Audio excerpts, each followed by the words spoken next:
मैं जिनेश पदेव की सभी को आज फिर बच्चों की डिमांड पर मैं तैयार करने जा रही हूँ बर्गर। पर ये जो बर्गर है इसकी जो टिक्की बनेगी वो आलू की नहीं कच्चे केले की बनेगी। This is called Jain burger. तो ये मैंने कच्चे केले उबाल लिए हैं। 5 से 6 कच्चे केले थे जिनको मैंने उबाल कर मैश कर दिया है। ये मेरे पास ब्रेड क्रम्स थे घर के बने हुए, वो मैंने घर पे ब्रेड सुखा के ही ब्रेड क्रम्स इसको बना दिए हैं। एक हरी मिर्ची है जिसको मैंने चॉप कर दिया है। कुछ पनीर मेरे पास बचा था, आज घर का निकाला था। और ये है धनिया, कड़ी पत्ते। अब मैं डालने जा रही हूँ चाट मसाला और स्वाद अनुसार नमक। अब हम इन सबको ऐसे मैश करेंगे। 5 minutes later. तो हमने मैश करके एक डो तैयार कर लिया है। हल्का सा रिफाइंड का हाथ लगा के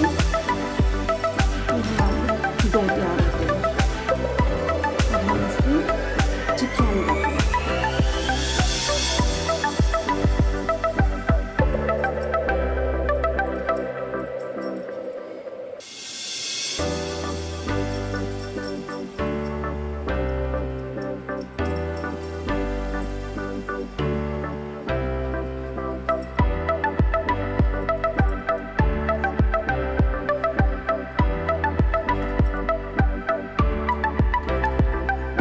Few moments later.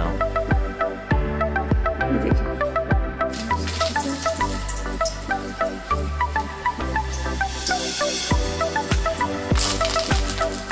5 minutes later. ये देखिए अब हमारी ये टिक्कियाँ कितना प्यारा कलर है, ब्राउन हो गई हैं।